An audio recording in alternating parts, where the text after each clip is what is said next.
Hey everyone, Danielle here, the Mompreneur VA.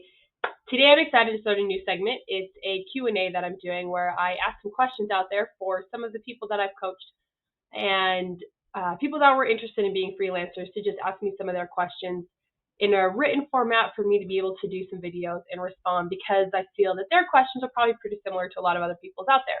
So let's go ahead and get started. I'm going to read the question and then I'll give a little bit of explanation. I love this one. How did you know you'd be well suited for virtual employment/remote work as opposed to an office or a face-to-face job? That's the first part of the question. I'll answer that first. Great question. That's something that I think a lot of people might feel a little bit apprehensive about. But for me, I think that there's just a few things to this. First of all, I don't think you should overthink it. Are you qualified? Are you able to do it? That's a completely internal thing. I think as long as you have motivation and drive, that's all you need. It is very different to be remote at home, your own boss, as opposed to having somebody who's always telling you what to do and how to do it and training and such. It's a very different feel. But if you're a self-motivated person and this is something that you want to do, then absolutely you can do it. You need to be, like I said, self-motivated. You really need to be patient, give yourself some time, and you need to be dedicated. Because there's going to be a lot of times you're going to want to give up or be frustrated or not understand. It's totally new. Think about anything in your life that you've done that's new. You're going to fail at first. You're going to struggle. You're going to have bumps. You're going to have areas where you could have done something differently or you didn't like how you did something. But you're learning as you go. The biggest thing is to not give up and to keep going and to remember your why. I talk about this a lot in other videos. Why are you doing this? If your why is your motivation, keep that up. And then, yes, absolutely you can do it. The second part of that, was there an adjustment period or social hurdles to overcome when you began as a VA? Fantastic question. This is also something I've talked about before. Absolutely there are. There's a huge adjustment period. Like I said, first of all, you really need to be self-motivated because you don't have a boss checking, hey, why aren't you doing your job? Why are you standing around? Have you checked this? Have you checked that? Have you done these things? You don't have any of that.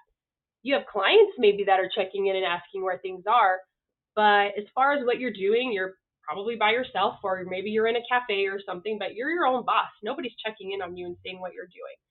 That takes some adjustment for good and bad. I mean, it's an awesome thing, but it's also, again, keeping yourself online and keeping yourself motivated because it can be really easy to be distracted and to go do other things because you have that flexibility.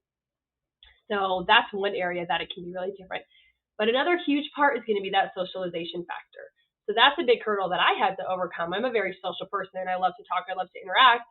Even if I didn't love corporate work, I did love the relationships I built with people and with customers. So that was a big change to all of a sudden not have that. I'm just with myself all day. Sometimes I have Zoom calls, but it's still not the same. So that took a lot of adjustment. And it's something that I actually just kind of got used to. And I found my socialization needs in other areas with friends and family and going out places. But I've also known a lot of freelancers who will go and they'll join meetup groups with other freelancers so they can meet up with other people and get to know them and have that connection. Even just working at a Starbucks or a local cafe just to see people, even if you're not talking to them, to have that socialization, that interaction. And some people even rent out office spaces at like a WeWork type of a place.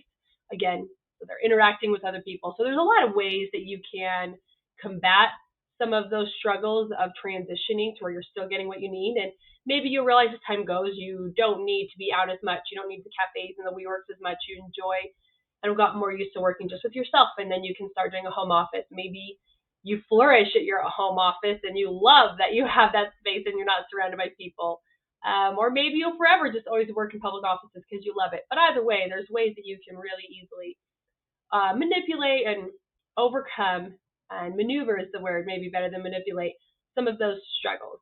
I hope that helped. I hope that answered some of your questions. I'm going to continue with these Q&As because I think they're awesome to be able to really engage with people and answer some of the questions that other people have that you probably do too. If you have a question, something that you've been thinking or wondering, please drop a comment, send me a message, send me an email, Instagram message, whatever it might be. There's so many ways to get a hold of me. I will absolutely answer it, and then I can make a video probably to answer your questions and maybe to help get past some of those hurdles that might be blocking you. Go ahead and check out my coaching if you want to do a little bit more mentoring with me. I would love to do some one-on-one mentoring. But above all, just keep going, keep thriving, and we'll talk next time.